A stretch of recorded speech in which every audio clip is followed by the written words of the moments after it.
a screen right there.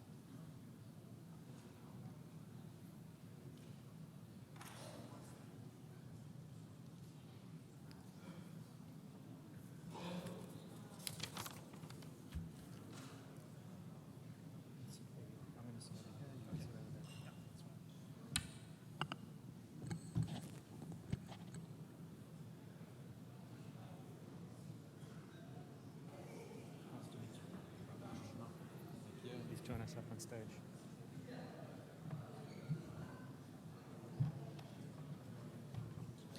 All right, ladies and gentlemen, thank you very much. I hope everybody had a good lunch. It's always hard to restart the next session straight after lunch, and it's a tough job being the MC of the session. I always seem to land the one after lunch. I don't know if everybody remembers in Cape Town. I happen to be that person as well that landed with the lunch session. So the session we're going to do now is entitled the Mauritian, what I would like to call, story. And maybe I should start a little bit, tell you 30 seconds about what I do. My name is Malcolm. I am the chair of the INXZA Management Committee. I also have a small business on the side that does cloud computing. I live in Cape Town, which is a wonderful city. If you haven't visited it, I suggest doing that. Put it on your bucket list and visit Cape Town sometime soon. It's absolutely wonderful. Andrew Sullivan mentioned in his introduction to this conference what we try and do, me as a network engineer in my previous life, and others around here sit and want to do, is to make the internet better for the users that sit on their mobiles and on their computers.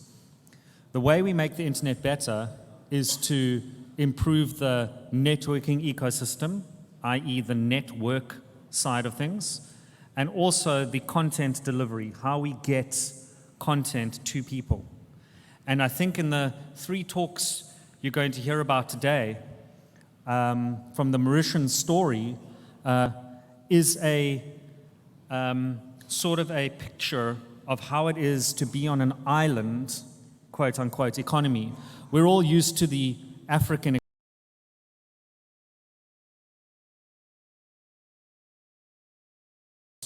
So these 3 gentlemen over here, Ish, Ranveer, and Prakash, are going to give us some idea of what it is to work in an island ecosystem, how they deal with content delivery, how they deal with interconnection, how they build data centers, how they bring exchange points and everything into the environment. And I think, you know, it might seem that the whole of this conference is focused on the Mauritian story. And while we hear all the other island economies probably around the world, it just so happens that we're in Africa and we do have a couple of island economies. And I think for us as an African people, trying to get content and trying to make the internet better for everybody in Africa is exactly what this conference is about. Now, let's start with the first speaker for today. And what we want to try and do is we want to make it as interactive as possible. How many people have been to an ISPA before in the room? Right. So everybody knows that there's a microphone over here and there's a microphone over there. What we want to try and do is we want to try and get people to stand up and come and ask our panelists questions. Yes, they're going to do presentations, and their presentations will be about the various things we've discussed, the content, the ISPA, and cable delivery systems, and how it is to be a provider of such a cable system in Mauritius. But what I'd encourage everybody to do is interact with them. That's why I got them all to come and sit up here, because we want to have the audience. It's nice to sit there and listen to what they have to say, but questioning what they have to say and helping, you know, grow the conversation around all the things that they're talking about will really help us as well to try and, you know, drive home the points that we're trying to make today. Okay, so the first speaker, I think, is Ish. He's going to be speaking about content delivery and his story around content delivery. So let's welcome him up to stage, everybody.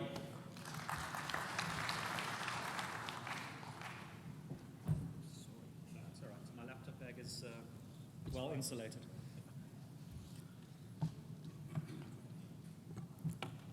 Do you have, is it this one? I think that's the clicker, yeah. The Good afternoon, everyone. My name is Sookun. I'm a systems architect at La Sentinelle. And well, La Sentinelle is a media group in Mauritius. We publish quite a few popular newspapers and magazines in Mauritius and Indian Ocean. And among which Lexpress.mu is very close to our heart, and we always want our users to get the best of the web experience.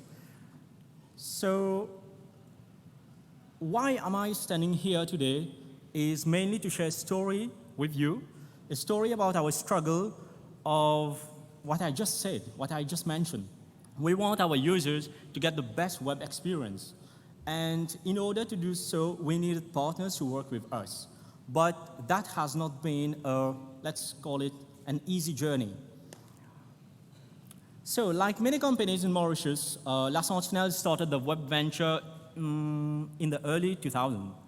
And about a decade later, our flagship website, Lexpress.mu, grew exponentially, which means a lot of traffic. To the point that we had to move Lexpress to a bigger infrastructure because hosting in Mauritius was at that time ridiculously expensive. So we moved to Amazon Web Services in Dublin, Ireland. Now, being in Europe, it comes with its advantages, cheap hosting, but it also comes with some big cons, which means that for a small island in the middle of the Indian Ocean, Europe is very far, which means that a data packet takes almost 250, 300 milliseconds to go there and come back, which again results for our users to having a slow website. Now, in order to make the website faster, to make our services, our different services faster for our web users, we thought in 2013, around that time, okay, hosting in Mauritius is expensive, so let's try to do it ourselves. At La Sentinelle, we had a team with whom we worked and thought we're going to invest in infrastructure, in equipment, and we're going to find maybe a telecom partner with whom we can sort out connectivity issues. But that attempt in 2013 failed. Then, from 2015 to 2018, we had a second attempt to set up not just local hosting, but at least a local cache to start changing things in Mauritius. But again, 2015 to 2018, during those 3 years, we had a lot of rounds of talks with different let's call it partners, different ISPs, trying to find an optimal solution. It was not easy. And as you can see on this slide, all those talks, all those different rounds of talks and meetings with different partners would sum up in just 2 lines. Cost of connectivity is too high in Mauritius. And we also feel as a customer that there was a sort, let's call it a lack of assistance on behalf of those partners to help us find the optimal solution. And when I say to find the optimal solution is because we are a content provider. We publish news. We could develop websites, web applications, put it on a server. But that's where our field of expertise stops. We are not connectivity experts. We rely on some partners to do that for us. And during that time, in about maybe January 2018, this is an extract from a quotation that we received, where when we were planning to have the local cache, and we thought about how much is it going to cost us in terms of local bandwidth. So at that time, 2018, 1.5 years ago, it was about, one ISP quoted this, it was about 15 rupees per gigabyte for local data transfer. 15 rupees. Around the same time, we were paying 3 rupees for international data transfer at our hosting provider in Europe. So if we decided to move from there and bring the whole of that infrastructure here in Mauritius and host it ourselves, just for connectivity, as you can see in that summary, we would have had to pay about 255,000 rupees monthly. Just that was a major project killer. We could not move ahead with the project. No management would approve such a project. So again, everything sums up into being the price of connectivity makes hosting in Mauritius next to impossible. Yet, we have always wanted, we still want our users to get the best of experience, web experience when they visit our different news websites, and they don't have to roam around the world to find local content. So that is why in the previous slides, I think you might see that in 2018, I mentioned that we started using Cloudflare Enterprise. It was when Cloudflare I think it was in the early 2018, Cloudflare announced a point of presence, a POP in Mauritius, and that was, oh, okay, so maybe La Sentinelle, we can offload the tension, the stress about low latency on somebody else. Instead of us fixing the problem for our web users, we'll let another expert do that. But again, something funny happened. A while back, I was sitting in an office in Eben with some folks from the MIXP community, and while we were discussing again our problems, the problems that we faced, we did a test, a traceroute, a simple traceroute to lexpress.mu. Well, in my head, in my mind, it was, okay, things are local, there's a local POP, so it's going to be below 10 milliseconds. But no, it was almost 200 milliseconds. And to my surprise, I was like, oh my God, we're paying that much for an enterprise service, but it does not happen to solve all of our problems. We're not actually getting what we paid for. So then we started thinking, and to build up on previous, let's say, Afrinic organized several meetings. We've been to those meetings, we met people, we participated in some policy discussions. It gave us a different perspective at how things are in the region, how things are in Mauritius. And then we started talking to some more partners in Mauritius, ISPs, to find, again, what I call the optimal solution. And to sum up and to leave you with something non-negative, I will show this slide. So as of April 2019, La Sentinelle, we are now a resources member at Afrinic. That's our AS number. We are in the process of peering with the MIXP, and we're working with some local partners, ISPs, but that journey is not yet complete. It is not going to be easy for us, a content provider, a news content provider, to make it more clearer, to provide the best experience, to provide optimal experience in Mauritius if that last rectangle is not filled by the network operators of Mauritius. I'm sure you can look at that rectangle and you might put a question mark there. Are all those actually present and connected to the local internet exchange point? And if I look back at this beautiful representation of sponsors from the region and from Mauritius, we can still see who is missing. So I would thank you for your time and listening to my story, to the story of La Sentinelle. I would say our story. And if you have questions, yes, I'm here.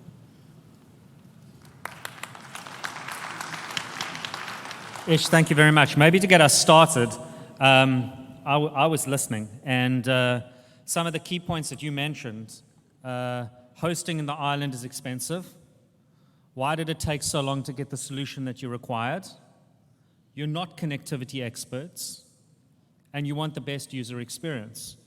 So maybe there's people on the floor who can ask questions about this, maybe comment on some of their experiences, delivering content, trying to get onto islands, trying to get into mainland Africa, delivering content. Have a think about it. While you're thinking about that, I think our next speaker is going to talk about the actual internet exchange point in Mauritius itself and some of the challenges they've had in building it, managing it, and getting it all up and running. And they've made some really good progress in the last sort of almost 4 months, if you want to call it that. And I think it'd be great to hear from them. And while we're going, think of some questions. Let's get this nice and interactive. Ranveer, over to you.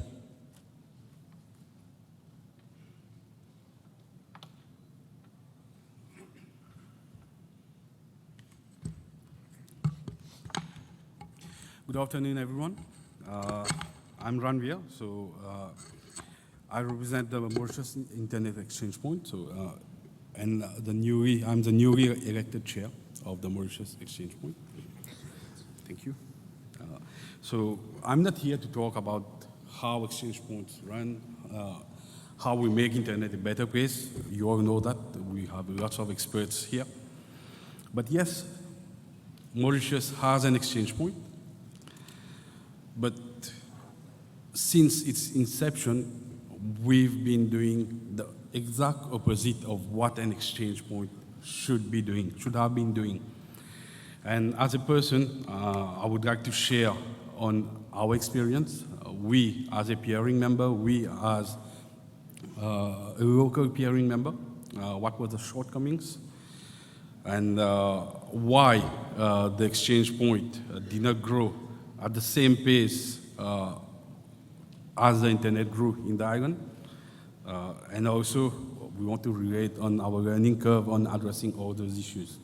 So, Mauritius Internet Exchange Point. Yeah. So in fact, the MIXP, the Mauritius Internet Exchange Point, its inception was in 2005.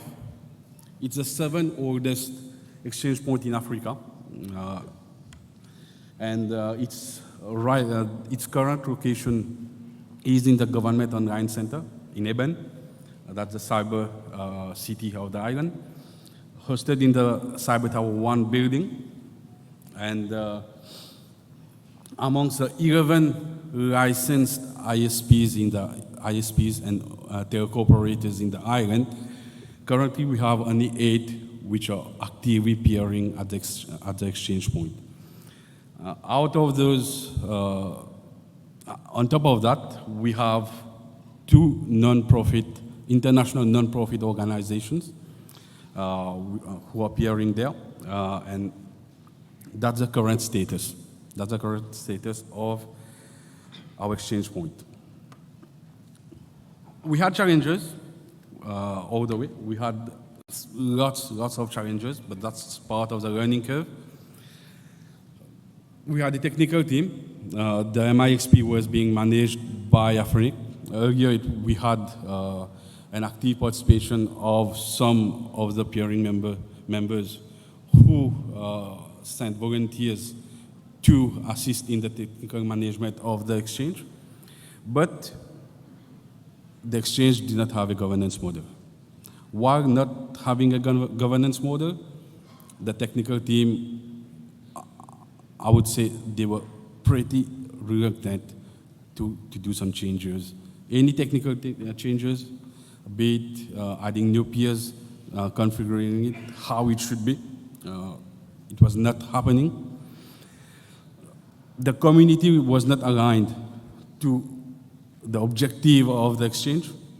No alignment, in fact, the community didn't know and were not aligned on the importance of having an exchange point in the island, sharing local contents locally, keeping the local traffic local. So that was a major issue.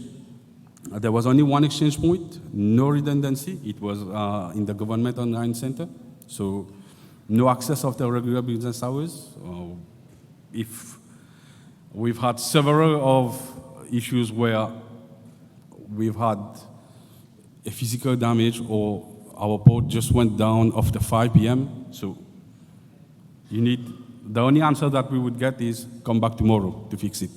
So that was a very, very big issue for all the local peering members. Now, if we talk about future growth, it's hosted in a government data center. Pretty much difficult for having international carriers or content providers to come and host the networks. We had those issues. We had this shortcoming in the infrastructure. The MIXP itself, the management community and the community itself was not playing its full role towards the betterment of the internet in the island. So these were big challenges to get sorted. And what we thought initially, we thought we have something, we have an exchange not working correctly, so why not create a second one? Why not create a second exchange at a different location in the island? Provide a separate governance, a separate entity for the new exchange. Reach out to the community, reach out to all the operators and service providers to see if you can have the buy-in to come and appear at the new exchange point. But the problem remains same. What do we do with the second exchange point? If the community is not aligned, will we be getting new peering members?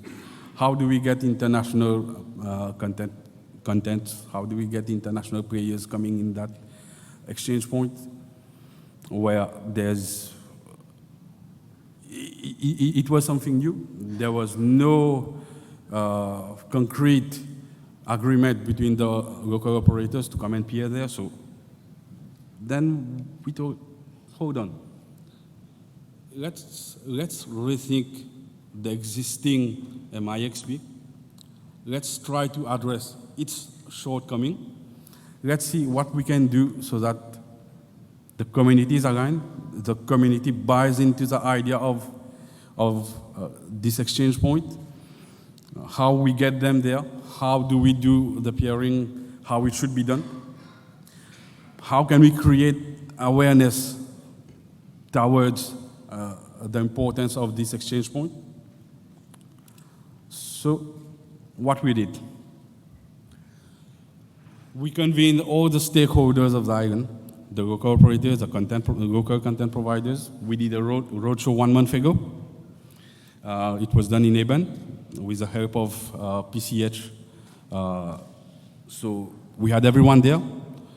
Everyone had their queries. Everyone had their own idea of why peering, why should we peer, what's the efficiencies that we can take out from the exchange point.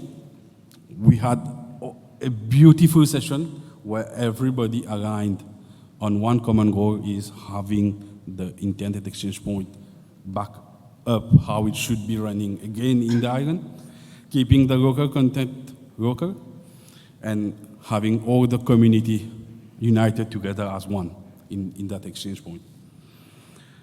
2 weeks ago, we set up a new management committee. So one of our local peer just sent out an invitation for a meeting. We elected the new committee members, the new management committee, out of which 5 volunteered themselves to be part of the management committee. We still have 2 seats vacant. We've reached out to the community to fill in the additional seats.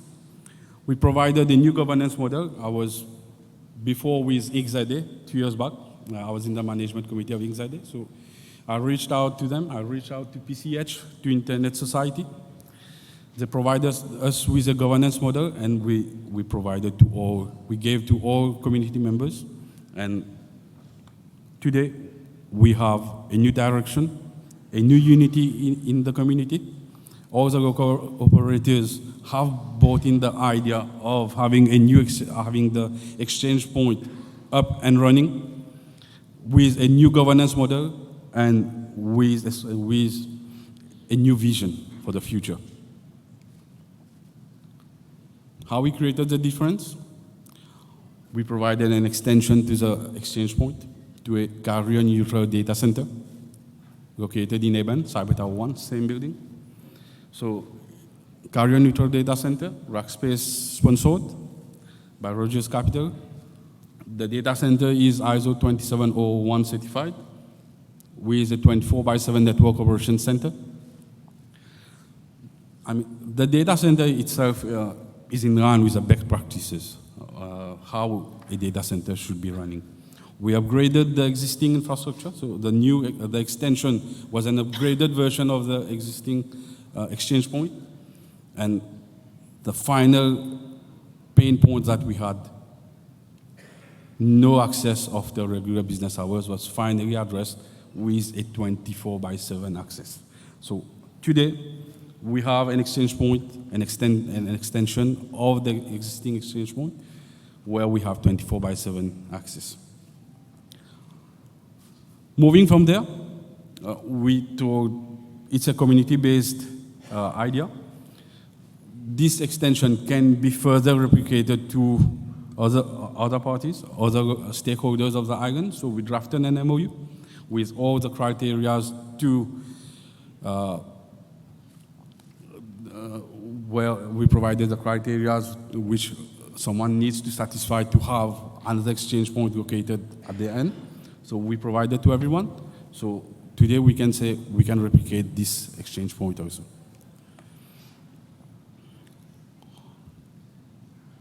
In my first slide, I provided you the number of peering members. We were at a total of 7 peering members in the first version of our exchange point.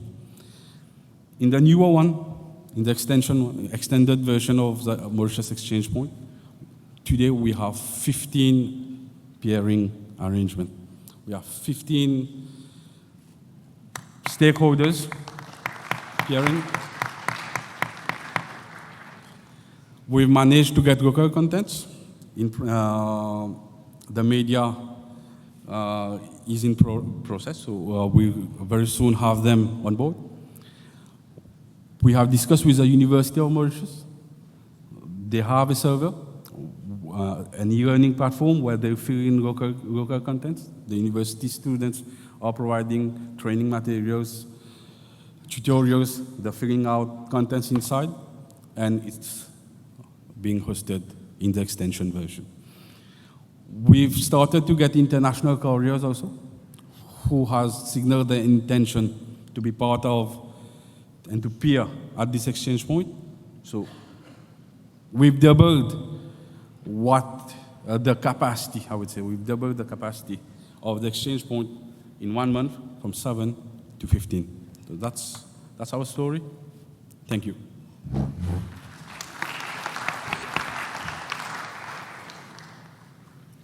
Thanks, Ranveer. Taking from Ranveer's talk, I think having tech team reluctance is quite a difficult thing to deal with. And what I'd like to understand, potentially, and maybe from all of our delegates on the stage, and maybe from some of the audience as well, is why should there be any reluctance for the tech teams that are running an exchange point to, for example, switch on peers? Let's ask that as question 1. Question 2 is, how does one establish a community? How does one establish a community of network engineers? What are the processes that we've gone through to get network engineers to sit in a room and talk together? I know, for example, in South Africa, Ed, who's sitting in the audience, has been very involved in getting people to sit together in a room and discuss networking things. We call them network operator groups. And Ed has been quite active. Is that something that we should be doing, potentially pushing into Africa as a working model? That's question 2. And then question 3 is, how do we raise the awareness level that you're talking about inside the corporates, inside the big users of data? You know, Ish is sitting here and he's saying that he didn't have a way to get it done. So how do we raise the awareness level of enterprise that is struggling in Africa, that wants to provide the content to their users? So maybe you guys can sort out those questions quickly amongst yourselves. And if there are any questions from the audience, I don't want to be the only one that's asking questions. I know my wife's watching on the live stream and she says to me, what is this thing that's sitting on your head? And I said, it's the sponsors stuff. Sponsors give me things and I wear them. Maybe, Ranveer, to start with you, you talk about the tech team reluctance. What is it about it? You know, switching on peers is an easy thing to do. We run an exchange point, we communicate with peers and we switch on. Where was the reluctance? We had no governance model. The management committee was technically not available. So if I would say reluctance, that's part of who's managing this exchange point. It's on whose responsibility if there's anything happening to this exchange point. Mm-hmm. What's the accountability of this technical point? And to whom? So that was not there. That was not there. There was practically no management committee for 1 year. So it was more a governance issue. Good. Prakash, you deal in the enterprise and home user business, both with mobile and with enterprise data. How do you see establishing, awareness, helping the enterprise realize that you as a provider being at an exchange point is a good thing for the enterprise, and the enterprise should come to the exchange points as well. They should, if they have ASNs, come and peer at exchange points to get the content and to serve the content that they need. Is this something that you're facing as a challenge as well? See, what we are doing presently is like, we as a company, we are working with multiple enterprises, and we are creating the ecosystem in view of, exchange, putting everything on the exchange point or a data center node and moving forward. There is an educational phase that is going on, okay, and we have seen people now, they have started and they are coming up. As you can see, from 7 it has gone to 15. Okay, so there's quite a lot of job to be done at this end, and we believe that in the near future, we'll be better positioned on this end. Good. Ish, you mentioned that struggling to give your users the best experience is something that you dealt with, but you took your content and you sent it overseas, and you almost reversed the user experience of it being locally. Yes. So I suppose the question to be asked is, as a content provider, a provider of content, you need to be at the best possible place for your users, which is local.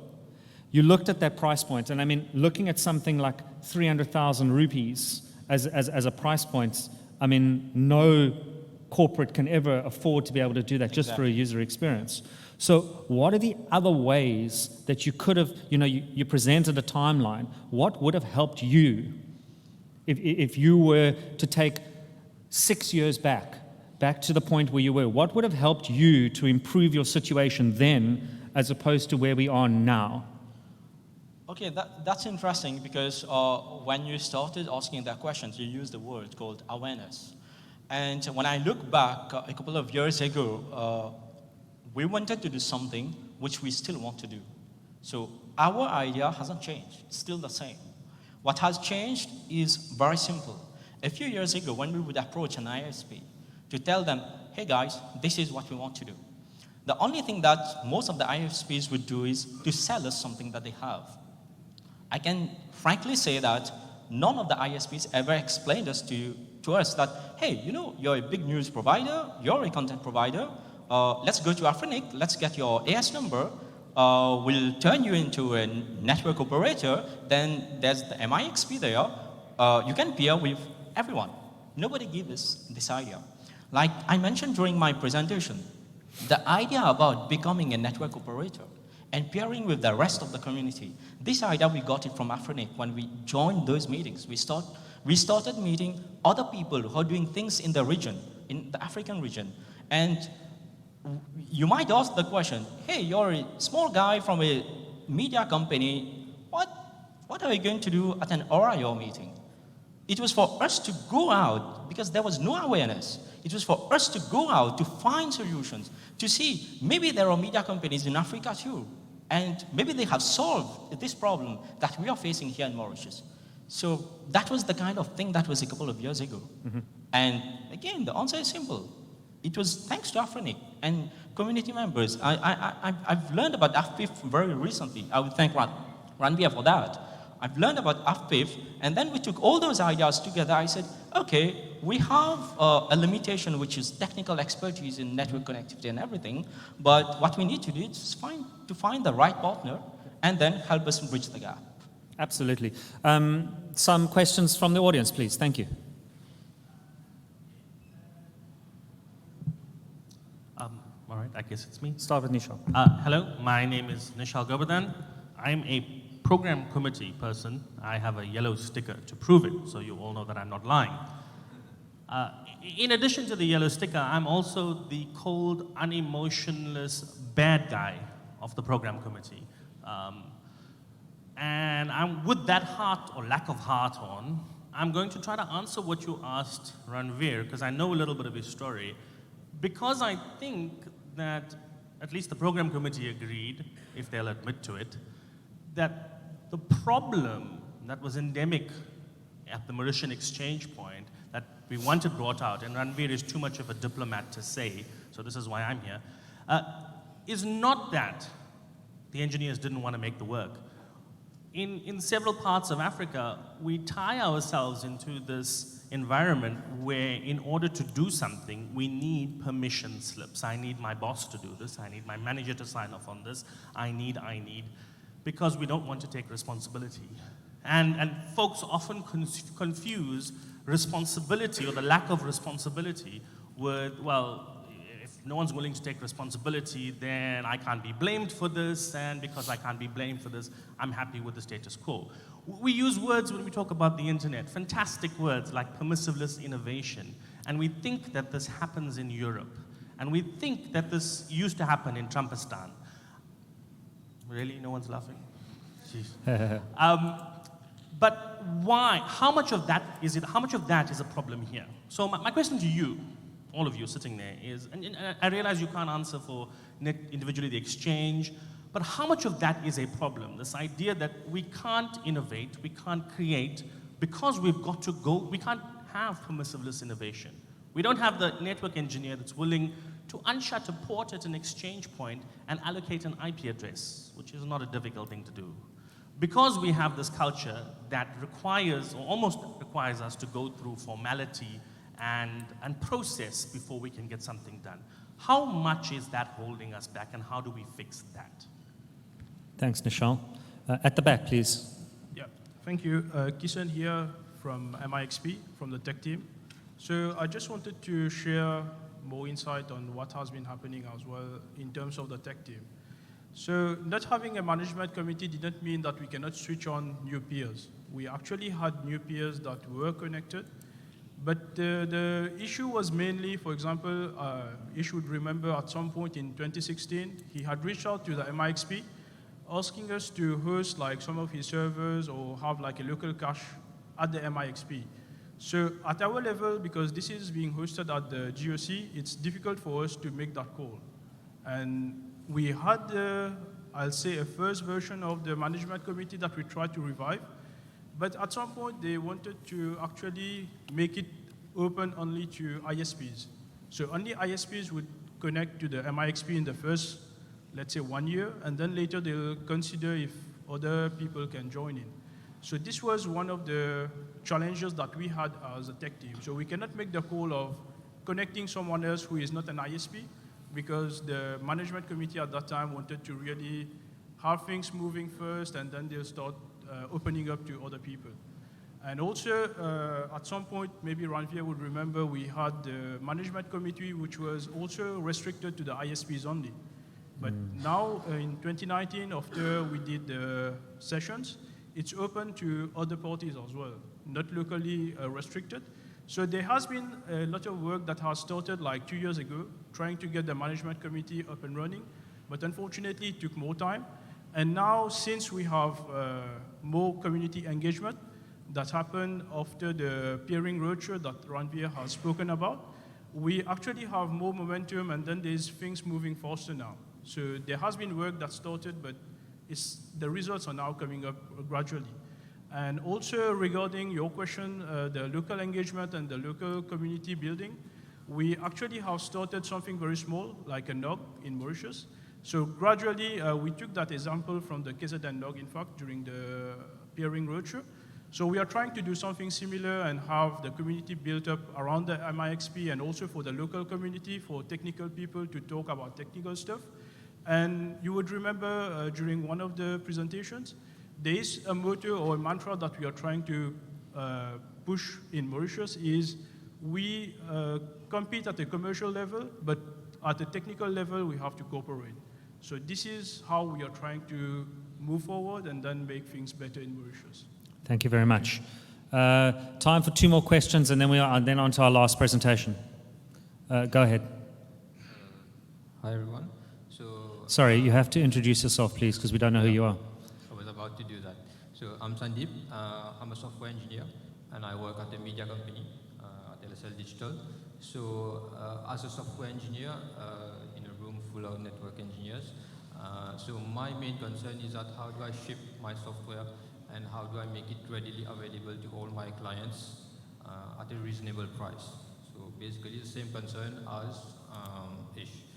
And so far, what I can see in the Mauritian landscape is that there's actually 0 solutions for software engineers to host their applications like at an affordable price on the island. And to bounce on what the previous presentation suggested around how to get ISPs in the MIXP, it sounded like you had to go and convince them to join the IXP. So my question would be, is there legislation that would force them to join? That's a yes or no question. And if there's not, so how much, so why would they not want to join? Is it a business disadvantage for some of them to join the exchange point? For who? And if that is so, I cannot imagine why they would change their mind, because it's a business disadvantage. And lastly, you mentioned that we now have 15 members in the peering. So earlier, you also mentioned that we have 17 members with licenses. So there are some missing. Who are those missing? And do you expect to get them on board, and when? I think that's the first part of the question is very relevant. How do we bring ISPs to the exchange point? You bring ISPs to the exchange point by opening an exchange point. And once you've got your community and your exchange point open, the ISPs will come because the other ISPs are there. And it's hard to be the odd one in the room. As more ISPs come on board, so there are less ISPs that aren't pairing, they become the odd one in the room. And through driving community, through bringing their engineers to community events and things like that, I think you'll find that these 3 gentlemen on the stage have a story to tell. And sitting them around a table with the ISPs that don't necessarily want to come to the exchange points. And remember, this is not only applicable to Mauritius, this is applicable to the whole of Africa. You know, you can open an exchange point anywhere in Africa, and you might struggle initially to get people to come on board. I think you'll find that there are exchange point operators in here that have gone through those struggles. And maybe, you know, getting hold of some of them and discussing with them what they went through, because it is something that everybody has gone through, what they went through in order to build their exchange point to a point where it is a well-run, well-established, well-peered exchange point is exactly what everybody sitting at this table is trying to do. Let me answer to this question with concerning what is holding back. I remember, you know, in the old days, in the year 2015, I was the CEO of one telecom operator in the Pacific, Telecom Vanuatu, and you know, we were an incumbent operator, but the market share was being held mostly by a global player. So in those days, there was the issue of, you know, the MIXP was set over there, and it was a question of, you know, who is coming to sit in the MIXP. So the decision on how to set a framework, the policy decision and everything, it was mostly set up by the regulator. We had a very strong regulator, and you know, they set the required ecosystem and ensure that everybody sits on the MIXP. So I believe that, you know, we need to really look at, you know, on the policy side, how policies are devised and how we can use policies in view of ensuring that, you know, the internet is more accessible to the population and everything. Yeah. I think that's a great answer. Please. Yeah, so Sorry. My question, Ben Roberts from Liquid Telecom. My question is, when I'm seeing the headline, Unlocking the Potential of the Indian Ocean Islands. So at this conference, I mean, in this sort of area of Southern and East Africa, There are three kind of large backbone networks who are doing most of the internet in this area of Africa, and they're all based in Mauritius. They're all companies that are headquartered in Mauritius. And Mauritius has a good position as being a favorable corporation tax location. And that is why some of the reasons some of the Pan-African companies, a lot of Pan-African companies are basing their headquarters and positions in Mauritius. So that low corporation tax is probably the potential of the Indian Ocean Islands. There are other ones as well. So as we've seen in Europe, Ireland having one of the lowest rates of VAT, Ireland has had some of the biggest investments from the global internet giants, have put massive data centers all into Dublin. Dublin has become a center of cloud because of its favorable VAT rate. Mauritius is the same position of having a favorable corporation tax rate in Africa. Now, all of the global internet giants I'm talking about, all of their logos are up there, and all of the people are in this room. It may be their first time they've come to this country, and they've come for this conference. So if we're unpacking the potential of the Indian Ocean Islands, why are we talking about domestic markets and domestic telco things? Why are we not positioning Mauritius as being an investment destination for those global internet giants to be coming and investing in data centers? That's what I'm questioning. Thanks, Ben. I think we'll wait until after your presentation to answer that. I think it's a good idea, and I think it's a great question. So we will come back to it. Last question, please, and then we'll have the next presentation. Hi, Walt from Hurricane Electric. We're currently on 219 internet exchanges. What drives us to internet exchanges is unique ASs. If you build an internet exchange just to have an internet exchange, we personally don't see any value.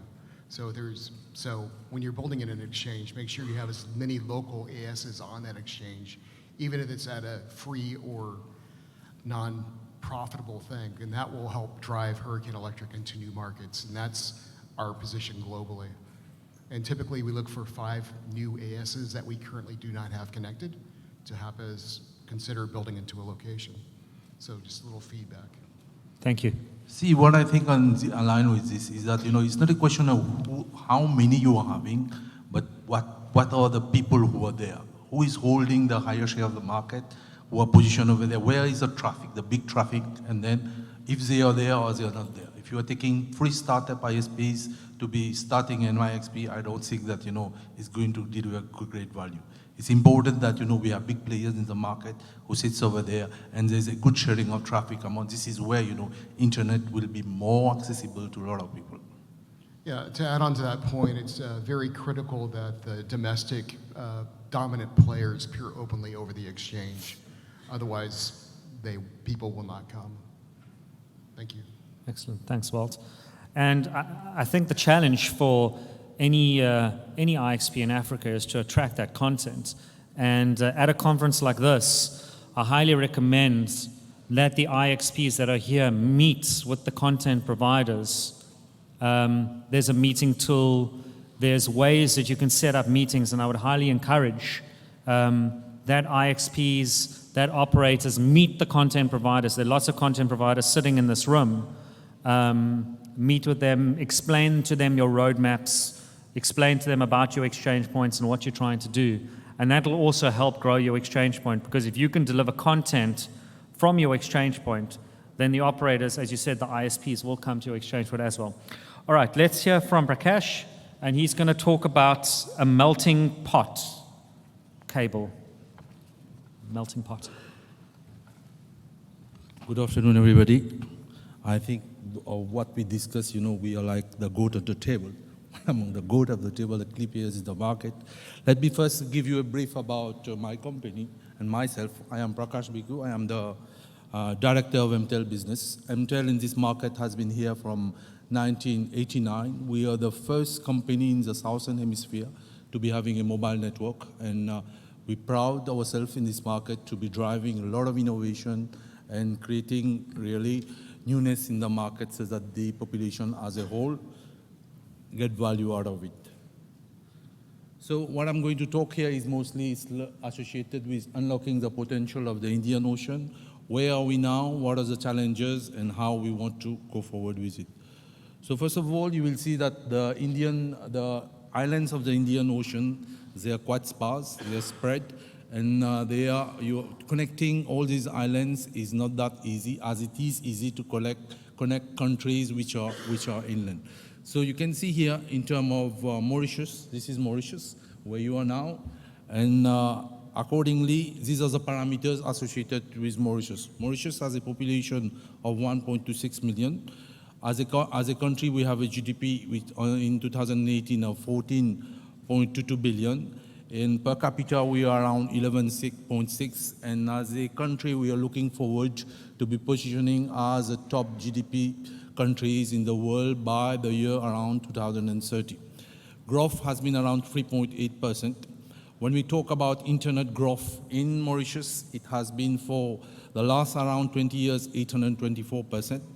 We have free national fiber backbone, and in terms of submarine cable, as we talk now, we have 2.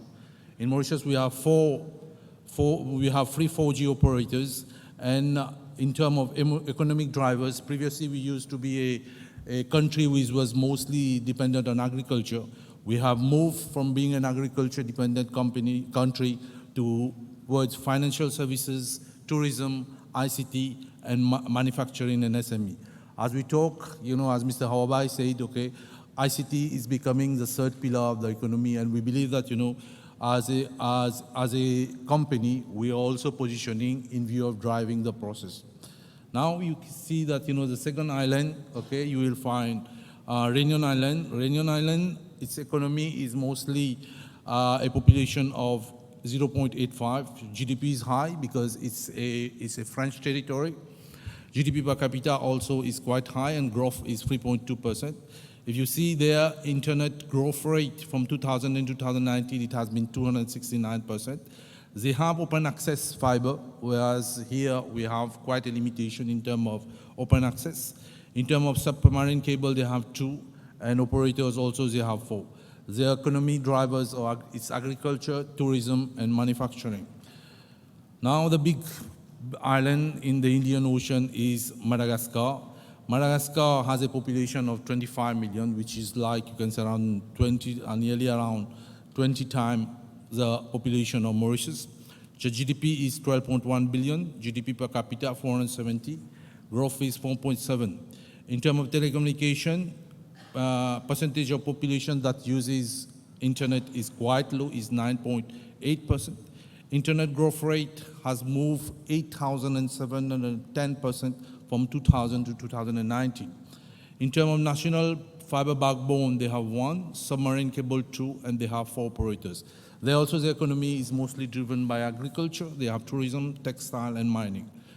Like this, you have other island also, Mayotte.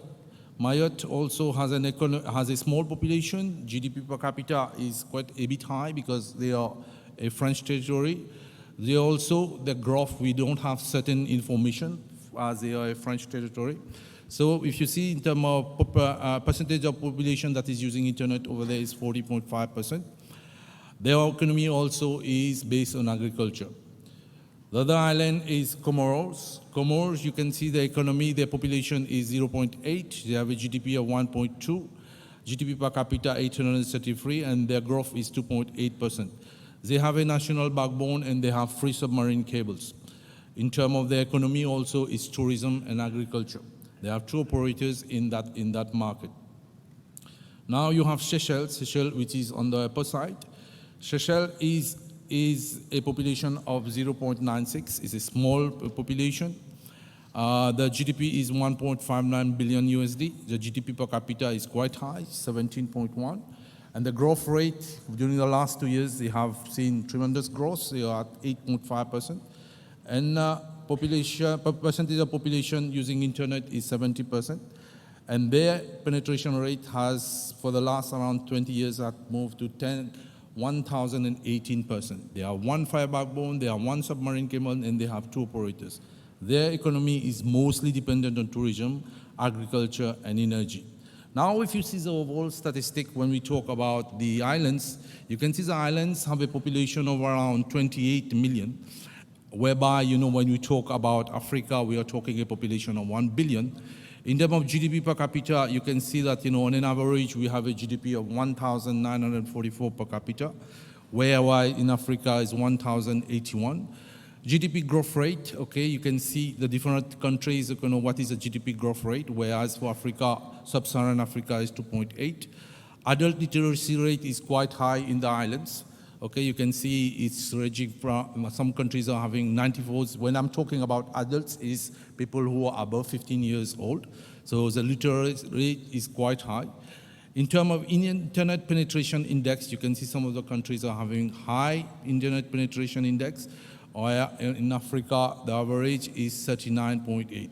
So if you see overall, okay, if you see the overall in terms of African continent, we can see that in 19 years, Africa usage of internet has increased by 11,532%, while the rest of the world is 88.1%.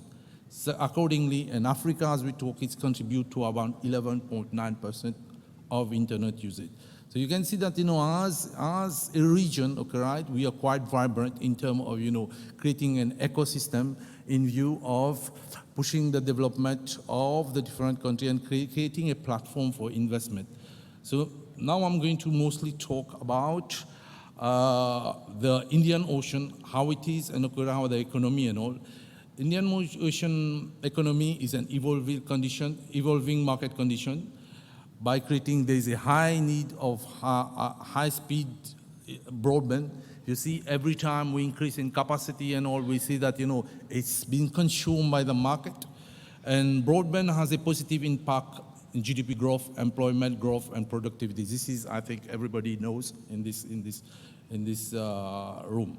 So in Mauritius, you can see that, you know, we had quite a huge growth when it comes to, quite a huge contribution of ICT to the GDP of the country.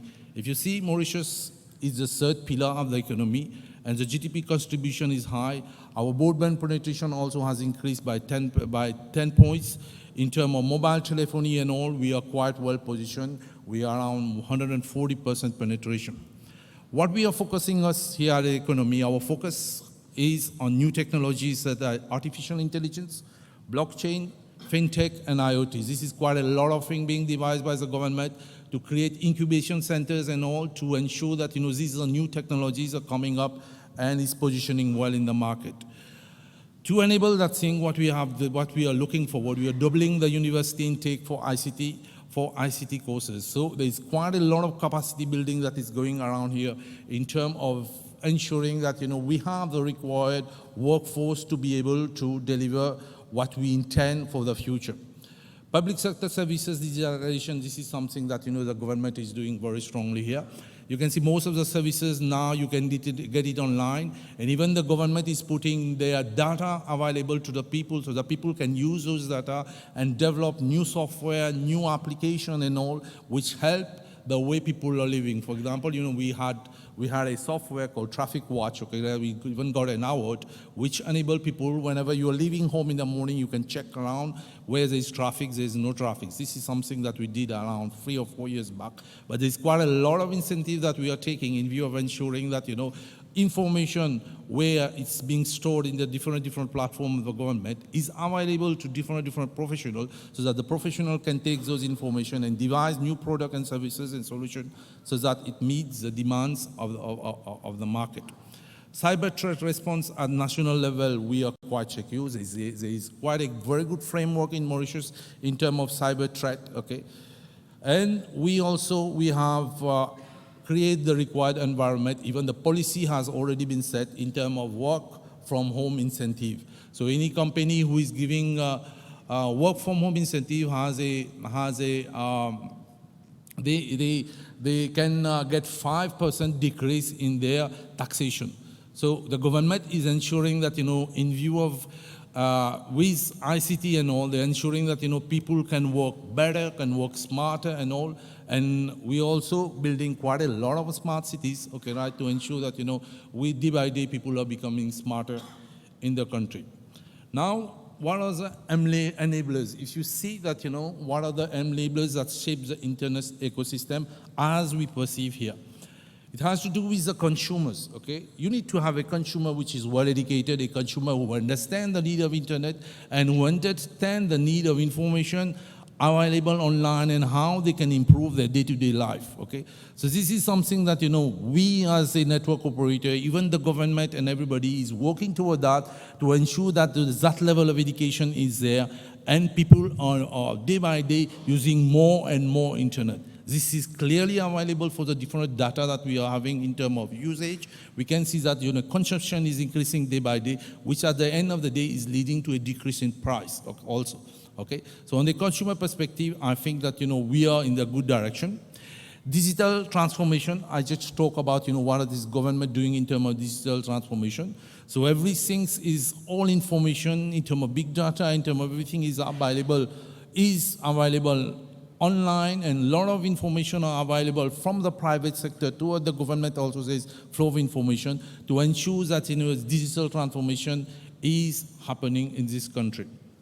In terms of regulatory and governance, we have a regulatory framework, and we believe that there is quite a lot of things also to look after at this end to ensure that we are quite well positioned in the way we are doing regulation and governance of the internet society.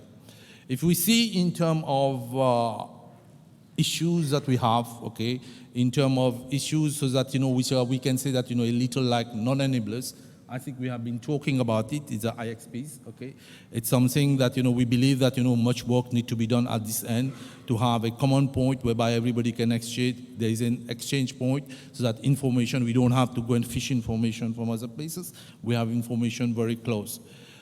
In terms of national backbone, we have a national backbone from the incumbent, okay, right, who was having the first national backbone.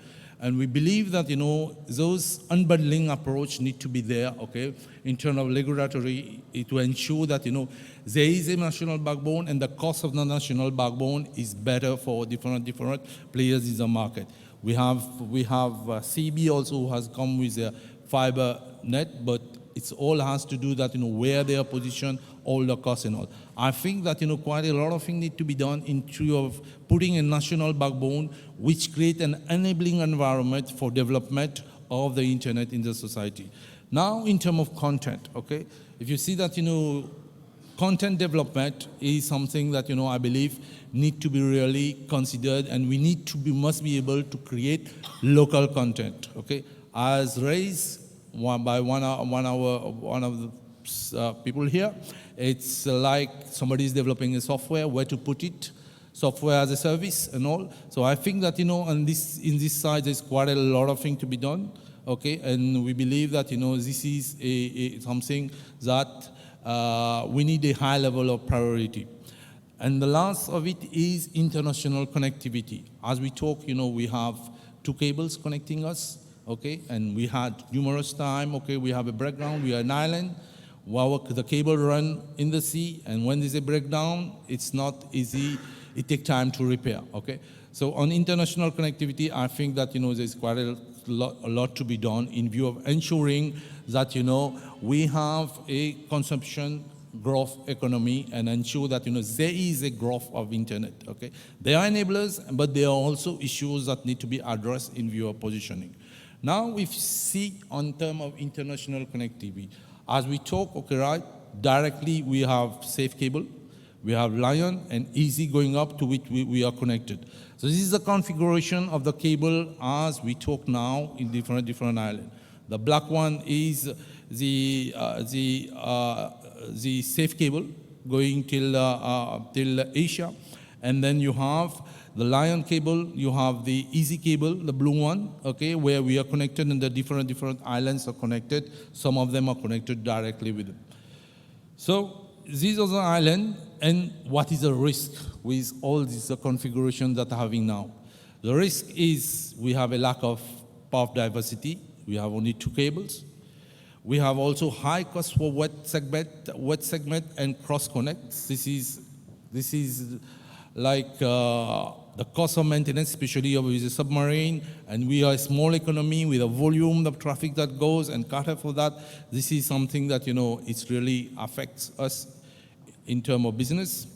Closed access, lack of regional connectivity. Some of the cables are closed access, and we believe that, there need to be open access so as to ensure that, there is good flow, and, that it's quite liberal to work on that. And then we have a safe cable which is aging, which is 17 years old. So I think that, we are sitting on quite a lot of risk in terms of connectivity, and we believe that, something needs to be done in view of creating a better environment when it comes to international connectivity. So what is the vision for the region, okay? What we are doing, okay, right, as Emtel, we had been leading the discussion and positioning on that. We are introducing a third cable, submarine cable, a cable which will be the cable for the Indian Ocean, to trade with Africa and create the required environment. If you see, you have two cables coming. You have the METISS cable coming, then the IOX cable coming. When you talk about the METISS cable, okay, this is a cable which will be carry high capacity to meet the demand for the next 25 years, which will give direct access to South Africa hub for the African internet, which will enable peering and cloud access in South Africa, which will make inter-island connectivity simpler and open access.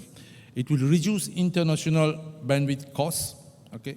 It will reduce cross-connect costs, and it is going to terminate in a carrier-neutral data center in South Africa. So this is a cable which is coming. If you see, as I said, you have two new cables coming around. You have this one, which is a METISS cable, and then you have the IOX coming, IOX cable. If the IOX cable, you see, it goes from India, it comes to Mauritius, and then it goes to South Africa. Whereas the METISS cable is going from Mauritius, is going to Reunion Island, is going to Madagascar, and is ending in South Africa in a carrier-neutral data center. So design life is 25 years. The technology repeated. Number of fiber pair is 2. Okay, equip FP all. The design capacity is 24 gigabit per second. Activated capacity, 24,000, 34 terabits. 24 terabits per second. Activated capacity is 1,000 gigabit per second. Branching unit 2 and repeater 32. So this is a regional collaboration between 6 operators. And as we talk now, this cable is going to be live in Q2 2020. If you compare it with this cable that we are having, I'm sorry. No.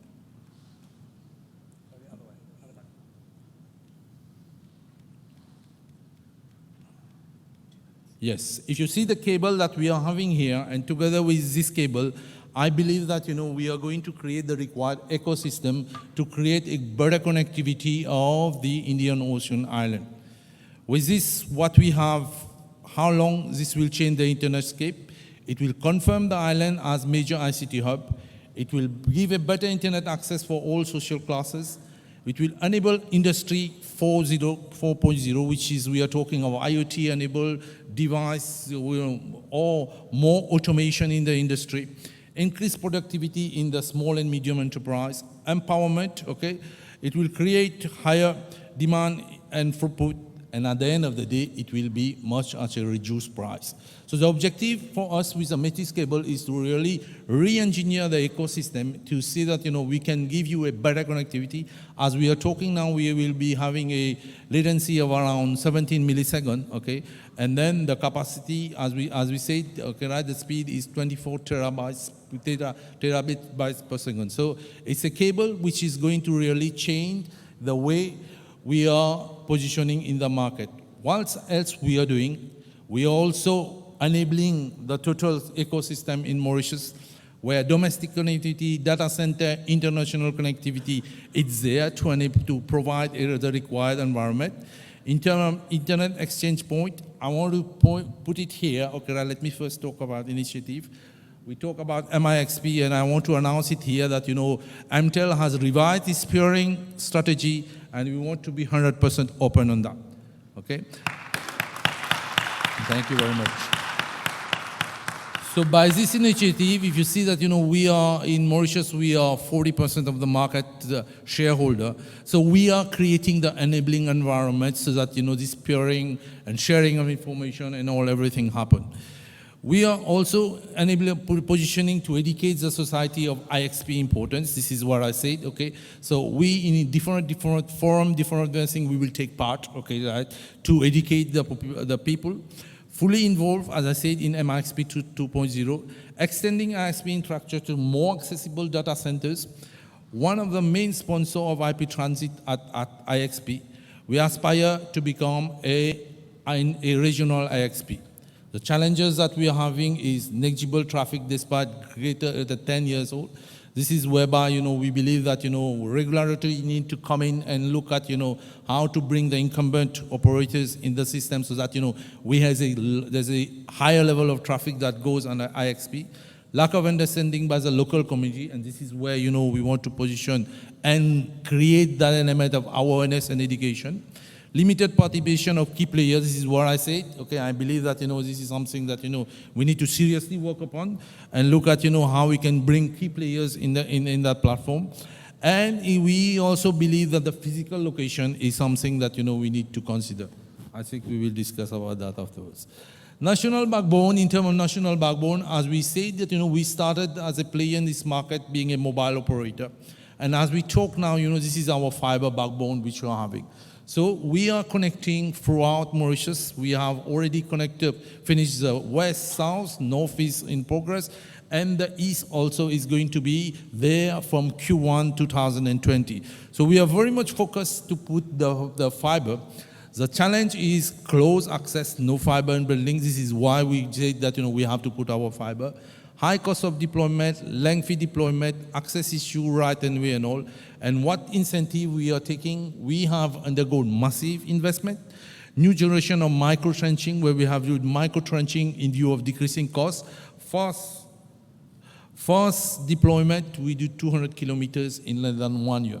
So, we are positioning to build this network to ensure that, there is connectivity, businesses, SMEs and everything. There have been fiber connectivity, and tomorrow 5G is coming also. We will position in view of ensuring that, we create the enabling environment so that, businesses, people and all can communicate better and can use internet better. So in terms of content hosting, I think that, this is what we have today.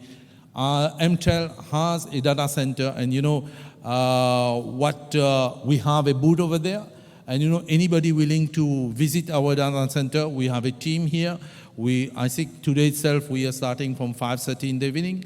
Okay, you can go and visit our data center and see the infrastructure that we have in place, and we also looking forward to how to position further on terms of data center business.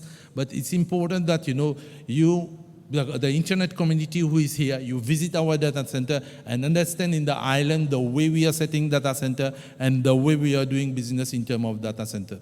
The challenges that we're having is limited critical services hosted locally, high colocation costs, regulatory framework for data center connectivity, which is not there. We believe that it needs to be there.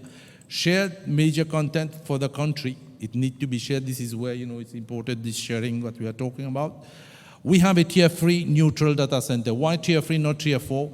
We didn't go for tier 4 because if you see some tier 4 data centers or even in parking and also in airport, okay, so it's more for us to to build a data center which deliver the value rather than being a tier 4, paying the high cost of being a tier 4 and charging the customer high.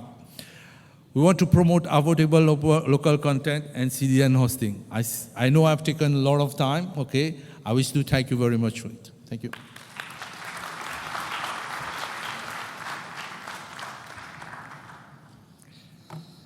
Prakash, thank you very much. At this time, just before we do our peering personals, are there any more questions from the audience?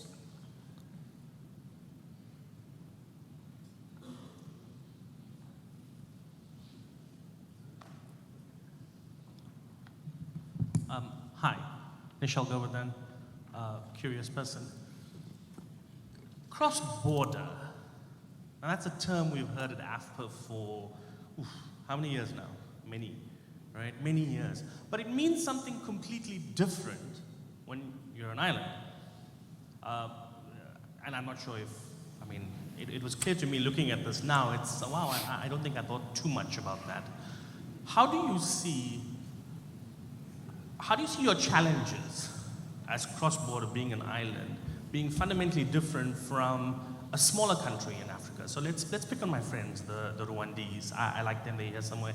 How do you see your challenges as being fundamentally different to theirs? Of course, there's the idea that you don't really have a neighbor, per se, and they're landlocked. Do you see parallels between the challenges they have being a landlocked country and the fact that you're limited by your cables, as you were pointing out? And tied to that, I mean, I love what you've spoken about. I love the fact that you've shown that for the internet ecosystem to grow, it's not just the cable that we need. You need investments in data centers. You need investments in local fiber. It's like someone's given you a map and you've got it right, so congratulations. How do you think you're going to outsell, for example, the South Africans? I'm South African, so I've got some money in the game here, right? I don't. But how do you think you're going to outsell, what's going to be your value proposition to, say, Reunion or Madagascar, for them to want to come and do business here, to interconnect here, as opposed to onward go into South Africa, onto the mainland? I have a second question that I'd like to ask if there's none others, but I'm willing to wait for now. Thanks.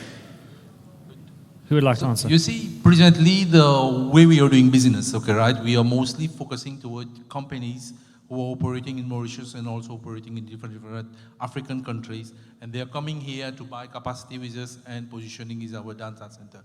We believe that in the near future, this will be the next step whereby, we are going to look at, how we can, people who are in Africa, different businesses, how they can come and host in our data center. This is the business plan that we are working upon, and we believe that in the near future, we are going to position on that. Thank you. Good afternoon. My name is Meoli Kashorda from Kenya Education Network, the Research and Education Network of Kenya. I have two brief questions. Looking at the presentation of Emtel, I am wondering why the colleague had such a big problem even moving data all the way up to Dublin. And the other question I have, are universities in this country part of the internet ecosystem? And if so, how are they helping, especially entrepreneurs like the people who are trying to move content and solve difficult problems? Two very good questions. Thank you. Okay, I'll start by answering the first one.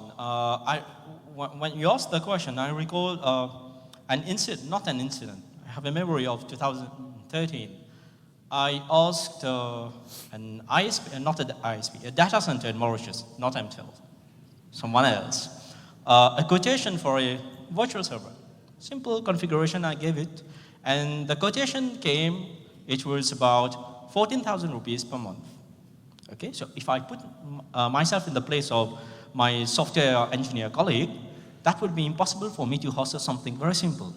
So I took the exact same configuration and I asked the data center in Germany to give me a quotation. I got a quotation of 9 euros. So 9 euros is approximately 400 rupees. So 400 rupees against 14,000 rupees. You can see why at that time we preferred to go elsewhere. Now coming back to what has changed from 2013 to 2019. Well, the data center costs in Mauritius have reduced. Lately, the past few weeks, past few months, I've been talking to Rogers, talking to Emtel, and yes, the prices have changed. Well, we're still far away from achieving 400 rupees virtual servers in Mauritius, but still this is changing. And that is one of the reasons why I mentioned earlier that this is where La Sentinelle decided to become a network operator and to start working with the local service providers. And I recall a line which I think I was telling somebody outside in the morning. During the past years, we have experienced something, and I believe that we were doing something wrong. We were fighting the wrong fight. which means instead of fighting the ISPs for reducing the price, it's better that we work with them to reduce the price. So no more fighting, and instead working them, become friends with them to reduce the price. I think that's an excellent point. Yeah, I wanted to add something. You have two elements which is we need to consider in a business, which is the economy of scale and the product life cycle. When we talk about Mauritius, we are talking of a population of around 1.2 million, okay? And connectivity, in terms of connectivity, the price of connectivity here is different. When you talk of Germany, the economy is different, the connectivity is different. So we need to look at the business on an overall, and obviously with the growth in usage and everything, the price has dropped, and we believe that, as we are positioned now, we are well positioned to provide better prices to different players in the market. Excellent. Ben, last question. I'm afraid we need to move on. Yeah, I think a lot of the question I asked, a lot of that's been answered already. But I guess in Mauritius, it becomes very easy to do some of those corporate businesses. I say a lot of Pan-African companies are being here. You can come and open a company here for your Africa holding company.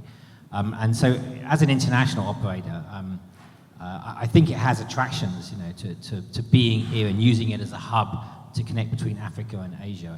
If those cables are finished, the METISS and IOX is going towards India, and they're both as open access as they are going to be. There's an opportunity for the operators in Mauritius to, get a substantial amount of business from international operators who may not be.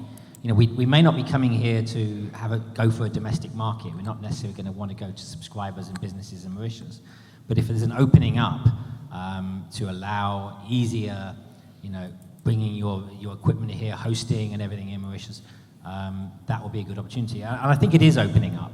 But when we first put an office in Mauritius, we bought a Cisco voice over IP card to put in our Office 2900 router. And the next day, we got a call from the regulator who came knocking on the door because the vendor of the Cisco equipment had reported it to the regulator. And who'd report, this is 10 years ago, maybe, or 8 years ago. But we need to be a bit more receptive to internet. If Mauritius is more open to international backbone carriers, then it's if it can be ahead of the other Indian Ocean islands, there's a good opportunity. Thanks, Ben. And I think taking that point forward, not just for Mauritius as a whole, but for, we're the African Pairing Forum, and I think that'll be applicable to other countries in Africa. The more that you're able to attract the foreign investment, the foreign business, the foreign players, the content providers into your countries, the better the internet will become for everybody. And I think, in summarizing what we've discussed here, it's been a very interesting session. It's been a great look at how the island economy differs necessarily from the mainland economy. In summary, there are things around community and raising awareness. The user experience is important, even for content providers on the island. You want to give users the best experience. Having an exchange point that's well governed is incredibly important, that is open and easy to manage, not just on an island, but all throughout Africa. And there are experts in this room who have done it before, who are running exchange points. If you guys are struggling, set up meetings and let's have these discussions. I'd like to thank all the panelists again. Let's give them a round of applause, ladies and gentlemen. The last thing I like to do, just before handing over, I'm quite famous for this, is my MC selfie with hashtag AFPIF. Everybody can smile.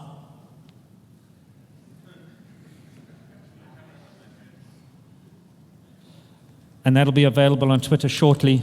Again, if anybody wants to post things to Twitter, I encourage you to use the hashtag. Sorry, you want it with you as well? Huh? Oh, sorry, let's read it. Sorry, let's read it. I'm going to step over here so we can get everyone.